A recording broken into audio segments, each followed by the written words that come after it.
میں نے دونوں کو دیکھا مگر مجھے ورک گردانی کرنے کے بعد بھی کسی شاہ کے آگے رحیم لکھا نظر نہیں آیا۔ مایوس ہو کر میں باہر آ گیا۔ رات کے 8 بج چکے تھے۔ سردی اور بھوک دونوں شباب پر تھے۔ میں نے ایک اسٹال سے کنگ سائز ویجیٹیبل برگر لیا اور اس سے شکم سری کرتا ہوا سڑک پر چلنے لگا۔ یہ جوہانسبرگ کا مرکزی علاقہ تھا اور اس سردی میں بھی خاصا بارونق تھا۔ میں لاپرواہی سے جا رہا تھا کہ ایک درخت کے پاس سے گزرتے ہوئے ایک سایہ درخت سے جدا ہوا۔ ہے لڑکی نے نیگرو لہجے میں پوچھا۔ میں رک گیا۔ وہ نزدیک آئی۔ روشنی میں اس کی سرخی مائل تانبے جیسی رنگت نمایاں ہونے لگی۔ لڑکی تیکھے نقوش کی حامل تھی اور اس نے اس قیامت کی سردی میں بھی نہ ہونے کے برابر لباس پہن رکھا تھا۔ اس کی مجبوری واضح تھی۔ میں نے خوشگوار لہجے میں کہا، میں بھی 2 گھنٹے پہلے شہر میں آیا ہوں اور تم پہلی ہو جس نے کو آفر کی ہے۔ سردی کی وجہ سے بیشتر بزنس سرے شام ہی ہو جاتا ہے۔ اس نے بے تکلفی سے میرے کالر کو تھام لیا۔ اگر تمہیں کسی جگہ کی تلاش ہے تو یہ خرچے میں دونوں کام ہو سکتے ہیں۔ میں نے اس کے بھرپور جسم کو دیکھا جو مختصر سے لباس کی گرفت سے آزاد ہونے کے لیے بے تاب تھا۔ مجھے منظور ہے لیکن پہلے میں کال کروں گا۔ بوت یہاں سے کچھ فاصلے پر ہے، لڑکی بولی اور احتیاطاً میرے ساتھ روانہ ہو گئی۔ بائی دا وے، تمہارا چارج کیا ہے؟ میں گھنٹے کے حساب سے لیتی ہوں، لیکن تم سے صبح 8 بجے تک کے صرف 400 رینٹس لوں گی۔ اس میں تمہیں ناشتہ بھی ملے گا۔ ڈنر تم کر چکے ہو۔ اگر تم شراب پیتے ہو تو اپنا برانڈ لے لو۔ فکر نہیں کرو، میرا برانڈ تمہارے گھر مل جائے گا۔ کیا مطلب؟ کون سا برانڈ؟ سادہ پانی، میں نے مسکرا کر کہا اور فون بوتھ میں داخل ہو گیا۔ دروازہ بند کر کے میں نے لڑکی سے پوچھا، تمہارا نام کیا ہے؟ میں خاصا زور سے بولا تھا مگر وہ بے تاثر کھڑی رہی۔ میں نے اطمینان سے کینی مین کا نمبر ملایا۔ وہ لائن پر نہیں تھا۔ کسی نمونے نے فون اٹھایا اور بگڑے ہوئے لہجے میں مجھے آگاہ کیا کہ فادر پیشاب کرنے گیا ہے۔ میں ہولڈ کروں گا۔ فادر کو شوگر تو نہیں ہے نا؟ نہیں، وہ میٹھا شوق سے نہیں کھاتا، نمونے نے جواب دیا۔ کینی مین کے انتظار میں مجھے کئی سکے فون باکس میں ڈالنے پڑے تھے ورنہ مشینی آواز کال منقطع کرنے کی دھمکی سناتی تھی۔ بالآخر وہ لائن پہ آ گیا۔ کون ہے؟ تمہارا ایک پرانا غم خوردہ جس نے جب بھی تمہارے آدمیوں پر بھروسہ کیا ہمیشہ ہی دھوکہ کھایا۔ نام مت لینا۔ کہاں تم؟ یہ مت پوچھو۔ میں نے تمہیں کام کہا تھا۔ مجھے اس رحیم شاہ کا پتہ چاہیے جو جانی والٹر کے بیٹے کے مینیجر گل خان کا دوست تھا۔ جب گل خان کا خاندان آتش زدگی میں مر گیا تھا تو اس نے اس کے بچ جانے والے واحد بیٹے کی دیکھ بھال کی تھی۔ یاد ہے مجھے، لیکن جس بندے کو میں نے اس کام پر لگایا تھا وہ کل صبح تک میرے پاس آئے گا۔ تب میں صبح 10 بجے کال کروں گا۔ مجھے رحیم شاہ کا پتہ بہر صورت درکار ہے۔ رحیم شاہ تمہارا؟ کینی مین نے کہنا چاہا لیکن میں فون رکھ چکا تھا۔ لڑکی دونوں ہاتھ بغلوں میں دیے کھڑی تھی۔ میں نے اسے افسوس سے دیکھا۔ وہ زیادہ سے زیادہ 19 برس کی تھی اور اس نے کمائی کے لیے یہ راستہ اختیار کیا تھا۔ تمہارا ٹھکانہ کہاں ہے؟ آؤ میرے ساتھ، زیادہ دور نہیں ہے۔ وہ قدم بڑھاتے ہوئے بولی، کیا تم سچ میں سادہ پانی کے علاوہ کچھ نہیں پیتے؟ یہ سچ ہے، لیکن شراب کی حد تک، ورنہ چائے، کافی، سافٹ ڈرنک اور جوس وغیرہ سب پی لیتا ہوں۔ لڑکی نے مجھ سے 400 رینٹس مانگے تھے جبکہ اس میں سے نصف میں کسی بھی مناسب ہوٹل میں کمرہ مل سکتا تھا، لیکن میں دکھانے کے لیے کاغذات کہاں سے لاتا؟ یہ لڑکی جہاں لے جا رہی تھی وہ جگہ بھی رات گزارنے کے لیے غنیمت تھی، ورنہ سردی کے عالم میں کسی کھلی جگہ رات گزارتا تو صبح میری اکڑی ہوئی لاش ملتی۔ دیکھو، میں پہلے بتا دوں، کوئی جھگڑا نہ ہو، میں عورت کے چکر سے بچتا ہوں۔ تم فکر مت کرو، وہ ہم جیسی لڑکیوں کا ہاسٹل ہے جسے ایک عورت چلاتی ہے۔ وہ کسی بھی جھگڑے سے گریز کرتی ہے۔ ہم لڑکیاں بھی جھگڑالو مرد لانے سے گریز کرتی ہیں۔ کیا میری شکل پر لکھا ہے کہ میں شریف ہوں؟ میں نے زندے میں ایک چیز سیکھ لی ہے، ایک نظر میں مرد کا ٹائپ بھانپ جاتی ہوں۔ وہ تلخی سے بولی، اتنی خود اعتمادی اچھی نہیں ہوتی۔ ہاں، لیکن میں اچھے برے کا سوچنا بہت پہلے ترک کر چکی ہوں۔ وہ مجھے چھوٹی عمارت تک لائی۔ عمارت تو خاصی بڑی تھی مگر ارد گرد کی آسمان سے باتیں کرتی عمارتوں کے درمیان چھوٹی سی لگ رہی تھی۔ 4 منزلہ عمارت میں لڑکی کا کمرہ آخری منزل پر تھا۔ دروازے پر پہنچ کر میں نے اس سے نام پوچھا۔ اس نے دروازہ کھولا۔ تم مجھے میری کہہ سکتے ہو۔ میں اندر آیا۔ گڈ میری، بات یہ کہ میں فی الحال چند گھنٹے سونا چاہتا ہوں۔ وہ ذرا مایوس ہوئی۔ سو جاؤ، میں بھی تھکن دور کر لوں گی۔ دوسری بات یہ کہ مجھے بیدار مت کرنا ورنہ میرا موڈ خراب ہو جائے گا، میں خود ہی اٹھ جاؤں گا۔ لگتا ہے تم صرف سونے کے لیے آئے ہو۔ اس کا موڈ ابھی سے خراب ہو گیا تھا۔ یہ چھوٹا سا اپارٹمنٹ 2 کمروں پر مشتمل تھا، ایک بیڈ روم اور ایک نشستگاہ جہاں فرش پر قالین بچھا تھا۔ میں نے اس سے کہا، مجھے ایک تکیہ اور چادر دے دو، میں یہیں لیٹ جاؤں گا۔ میرے پاس بیڈ بڑے سائز کا ہے، تم آرام سے سو سکتے ہو۔ سوری، میں سوتے میں ہاتھ پیر بہت چلاتا ہوں، تمہیں پریشانی ہوگی اس لیے مجھے یہیں سونے دو۔ ٹھیک ہے، اگر تم کہو تو چائے بنا دو۔ کیوں نہیں، نیکی پوچھ کر نہیں کرتے۔ کیا مطلب؟ مطلب کو چھوڑو، بس چائے بنا لاؤ۔ میں نے جیکٹ اتار کر ایک طرف ڈال دی۔ یہ عمارت سینٹرلی ہیٹڈ تھی۔ اندر سے درجہ حرارت ایسا تھا کہ آدمی عام سے کپڑوں میں بھی رہ سکتا تھا۔ اندر آتی میری نے اپنی وگ اور چمڑے کے لانگ شوز اتار دیے تھے۔ اس کے علاوہ اس نے مختصر سی بنیان اور شاید 6-7 انچ لمبا اسکرٹ پہن رکھا تھا۔ وہ بلا شبہ بے پناہ جسمانی حسن رکھتی تھی۔ واش روم سے آ کر اس نے چائے کا پانی رکھا۔ مختصر سا کچن اس کمرے کے سامنے ہی تھا۔ 10 منٹ میں وہ چائے کپ میں ڈال کر لے آئی۔ شکر اور خوش دودھ الگ سے تھے۔ میں نے شکر اور دودھ ڈالا، وہ ایسے ہی پینے لگی۔ ایک بات پوچھوں؟ پوچھو۔ مجھے لگتا ہے تمہیں جنس کی طلب یہاں نہیں لائی ہے۔ یہ بات سچ ہے، میں صرف ایک رات یہاں گزارنا چاہتا ہوں۔ 400 رینٹس دے کر؟ اس سے آدھی رقم میں تم کسی بھی ہوٹل میں رات گزار سکتے تھے۔ اگر تم چاہتی ہو تو میں ہوٹل میں رات گزار لیتا ہوں۔ میں نے کپ رکھ کر جیکٹ اٹھا لی۔ اس نے جلدی سے میرے ہاتھ پر ہاتھ رکھ دیا۔ میرا یہ مطلب نہیں تھا، میں تو صرف حیران تھی۔ اگر تم اس پر حیرت ہے تو مجھ سے 400 رینٹس تم لینے کے لیے تیار کیوں ہوئی؟ رقم آتی کسے بری لگتی ہے؟ تو بس پھل کھاؤ، درخت مت گنو۔ میں نے کسی قدر سرد لہجے میں کہا۔ وہ کپ اٹھا کر لے گئی اور میں تکیہ رکھ کر دراز ہو گیا۔ ضرورت نہیں تھی، پھر بھی میں نے چادر اوڑھ لی۔ میری بظاہر سادہ نظر آ رہی تھی، لیکن وہ جس پیشے سے وابستہ تھی اس میں کوئی عورت سادہ یا معصوم نہیں ہوتی، بے شک صورت سے ہی کیوں نہ نظر آئے۔ مجھے خطرہ تھا کہ وہ سوتے میں میری جیب پر ہاتھ نہ صاف کر دے۔ اس کے بعد میں اس سے کسی طرح رقم وصول نہیں کر سکتا تھا، اور اگر میں ایسی کوئی کوشش کرتا تو اس کے حمایتی بدماش یہاں موجود ہوتے۔ اگرچہ میں کسی بدماش سے نہیں ڈرتا تھا، مگر ہنگامہ رہی کی صورت میں پولیس تک معاملہ جاتا تو میں مشکل میں پڑ جاتا۔ اس لیے حفظ متقدم کے طور پر میں نے چادر کو اس طرح اپنے گرد لپیٹا کہ وہ کوشش کے باوجود میری جیب تک رسائی حاصل نہیں کر سکتی تھی۔ تھکن کی وجہ سے چند منٹ میں نیند آ گئی تھی۔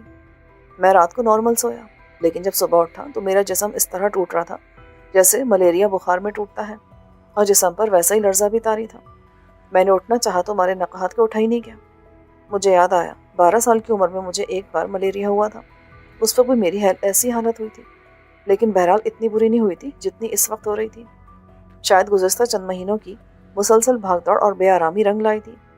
دریا جنگلوں سے گزرتے ہوئے مجھے ملیریا پھیلانے والے مچھر نے کاٹا تھا، اور ملیریا نے اب حملہ کر دیا تھا۔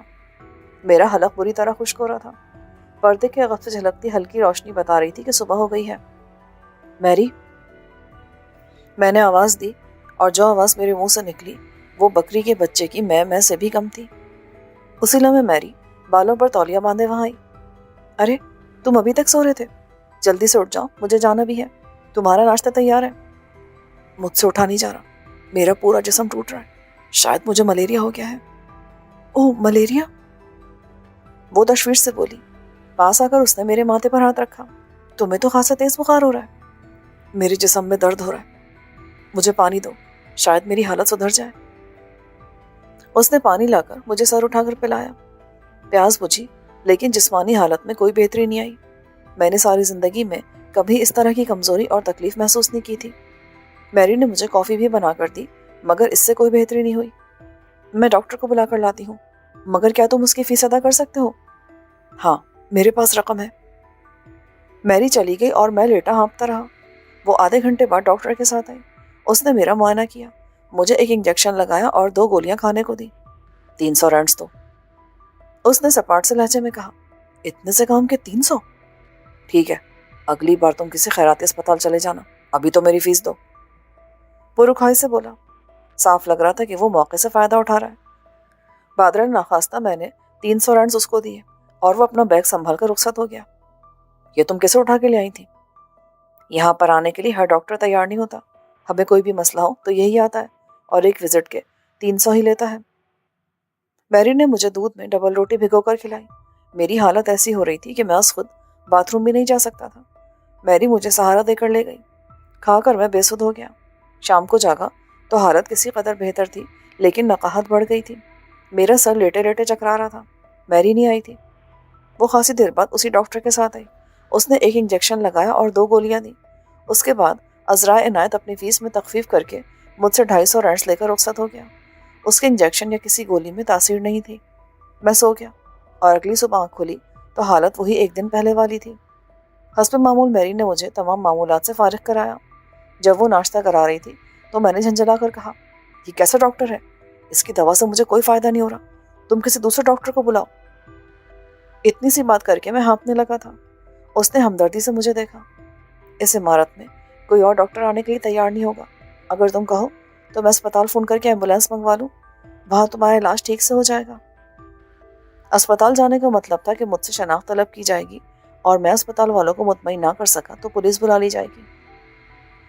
میں نے جلدی سے نفی میں سر ہلایا۔ نہیں میں ہاسپٹل نہیں جاؤں گا، وہاں کے ماحول سے مجھے وحشت ہوتی ہے، تب اسی ڈاکٹر سے علاج کرانا پڑے گا۔ ناشتے کے بعد جا کر وہ ڈاکٹر کو لے آئی۔ میں نے اس سے کہا، یہ تم کیا کر رہے ہو؟ میں ابھی تک خود کو بہتر محسوس نہیں کرا۔ اس تکلیف میں فوری آرام نہیں آتا، بلکہ 2-3 دن لگتے ہیں۔ آج شام تک تم خود کو بہتر محسوس کرو گے، وہ سرد لہجے میں بولا۔ میں پھر سو گیا اور شام کو بھی کوئی خاص بہتری نہیں آئی تھی۔ میں سوچنے پر مجبور ہو گیا تھا کہ میری اور ڈاکٹر مل کر میری کیفیت سے فائدہ اٹھا رہے ہیں۔ وہ جان بوجھ کر مجھے ایسی دوائیاں دے رہے تھے جن سے میرا مرض ٹھیک نہیں ہو رہا تھا۔ غالباً وہ بھانپ گئے تھے کہ میں اسپتال نہیں جاؤں گا، اس لیے وہ مجھے اسی طرح لوٹ رہے تھے۔ شام کو بھی ڈاکٹر انجیکشن اور گولیوں کے ساتھ مجھے تسلی دے کر اور فیس لے کر رخصت ہو گیا۔ اس نے مجھ سے مجموعی طور پر اب تک 1000 سے زیادہ رینڈز وصول کر لیے تھے، اور میری بھی مجھ سے ان 2 اضافی دنوں کا خاصا معاوضہ چاہتی تھی۔ تیسری صبح میری حالت کسی قدر بہتر تھی، اس لیے میں نے ڈاکٹر کا علاج قبول کرنے سے انکار کر دیا اور میری سے 1 گلاس دودھ اور 2 ابلے انڈوں کی فرمائش کی۔ اس نے ناگواری سے کہا، علاج نہیں کراؤ گے تو ٹھیک کیسے ہوگے؟ جس قسم کا میرا علاج ہو رہا ہے اس سے لگتا میں کبھی ٹھیک نہیں ہوں گا۔ مرضی ہے تمہاری، اور ہاں، میرے ان 3 دنوں کے چارجز ادا کر دینا، 1200 رینڈز۔ میں نے سر ہلا دیا۔ گویا میرا اندازہ درست تھا، تم دونوں مل کر مجھے اس طرح لوٹ رہے تھے۔ یک اس کے چہرے سے نقاب اتر گیا۔ وہ پھنکار کر بولی، تم جو جی چاہے سمجھو، لیکن میری فیس تمہیں دینا ہی ہوگی۔ چلو ٹھیک ہے، لیکن ایک بات بتاؤ، میں سچ مچ بیمار ہوا تھا یا تم نے کوئی گڑبڑ کی تھی؟ تم کچھ ثابت نہیں کر سکتے، وہ نفرت سے بولی۔ اوکے، مجھے کچھ ثابت کرنا بھی نہیں ہے، تم نے ناشتے کا وعدہ کیا تھا، اس لیے مجھے ناشتہ دو۔ کچھ دیر بعد اس نے دودھ کا گلاس اور 2 ابلے انڈے لا کر میرے سامنے پٹ گئے۔ یہ کھاؤ اور چلتے پھرتے نظر آؤ۔ میں نے انڈے کھا کر دودھ کا گلاس پیا اور اپنی جیکٹ اٹھا کر جانے کے لیے تیار ہوا تو میری اچھل کر سامنے آئی۔ میری رقم دیے بغیر تم نہیں جا سکتے۔ اگر میں جانا چاہوں تو اس حالت میں بھی تمہارے بدماش مجھے روک نہیں سکتے، لیکن میں الفاظ کا پاس رکھنے والا شخص ہوں۔ میں نے اسے 1200 رانڈز نکال کر دیے۔ اب میرے پاس مشکل سے 1500 بچے تھے۔ بہرحال جیسے رقم آئی تھی ویسے ہی جا رہی تھی۔ 4 منزل سے اترنا میرے لیے ذرا مسئلہ ہوا تھا، جسم ابھی تک دکھ رہا تھا، مگر کھلی فضا میں آتے میری حالت بہتر ہونے لگی۔ ایک جنرل اسٹور سے میں نے کافی کی مشین سے کافی نکالی اور اس سے ہی ڈسپرین لے کر کھائی۔ اس سے میری حالت چند منٹ میں بہتر ہوئی تھی۔ پھر میں نے ایک فون بوتھ سے کینی مین کا نمبر ملایا۔ دوسری طرف سے کسی اور نے کال ریسیو کی۔ اس نے بتایا کہ کینی مین دوپہر 2 بجے اس نمبر پر دستیاب ہوگا۔ 2 بجے تک کا وقت میں نے نزدیکی پارک میں بینچ پر دھوپ سیکتے اور اورنج جوس پیتے ہوئے گزارا۔ ایک برگر کھا کر بھوک مٹائی۔ 2 بجے میں نے دوبارہ کال کی۔ اس بار کینی مین نے خود کال ریسیو کی۔ میری آواز سنتے ہوئے بولا، میرا مشورہ ہے کہ میرے پاس آ جاؤ، کیوں خود کو مشکل میں ڈال رہے ہو؟ مشکل میں تو میں ہمیشہ تمہارے پاس آ کر پڑا ہوں، تمہارے آدمیوں میں غدار زیادہ ہیں۔ میں نے سب کی اسکریننگ کر دی ہے۔ براہ کرم تم نے رحیم شاہ کا پتہ حاصل کر لیا تو مجھے بتاؤ، ورنہ میں کو اور راستہ دیکھتا ہوں۔ اوکے، ناراض مت ہو، تم نے اس جن کو قابو کر کے جو کارنامہ انجام دیا ہے اس کے بعد میں تمہاری ہر بات ماننے کو تیار ہوں۔ جن کے بارے میں کیا خبر ہے؟ اپنی جاگیر میں چوہوں کی طرح چھپا ہے، سنا ہے اس پر 2 حملے ہو چکے ہیں اور اب وہ مارے خوف کے باہر ہی نہیں آتا۔ ہر ظالم ڈرتا ہے، پتہ بتاؤ مجھے۔ اس نے مجھے پتہ بتایا جو میں نے بوتھ میں رکھے نوٹ پیڈ پر لکھ لیا اور کینی مین کا شکریہ ادا کر کے فون بند کر دیا۔ یہ شہر کے کسی نواحی علاقے کا پتہ تھا۔ میں نے ایک ٹیکسی روک کر اس کے ڈرائیور کو پتے کے بارے میں بتایا۔ آ جاؤ۔ ڈرائیور بولا تو میں عقبی سیٹ پر آ گیا۔ ٹیکسی چکنی سڑک پر پھسلنے لگی اور میں رحیم شاہ کے بارے میں سوچنے لگا۔ کیا وہ مجھے پہچانے گا اور کیا وہ میری مدد پر آمادہ ہو جائے گا؟ مجھے جنوبی افریقہ سے غیر قانونی طور پر باہر جانا تھا اور یہ کوئی آسان کام نہیں تھا۔ پتہ نہیں رحیم شاہ کس قسم کا آدمی نکلے۔ یہ بھی ممکن تھا کہ وہ اس دنیا میں ہی نہ ہو۔ آخر 29 برس ایک طویل عرصہ ہوتا ہے۔ اچانک ٹیکسی دھچکے سے رکی اور میں خیالات کے بھنور سے نکل آیا۔ سر، تمہاری منزل آ گئی ہے۔ ڈرائیور نے سرسبز لان کے بعد نظر آنے والی عمارت کی طرف اشارہ کیا۔ یہ 2 منزلہ عمارت تھی۔ اس کے سامنے لوہے کے چھوٹے سے پھاٹک پر وہ پتہ لکھا تھا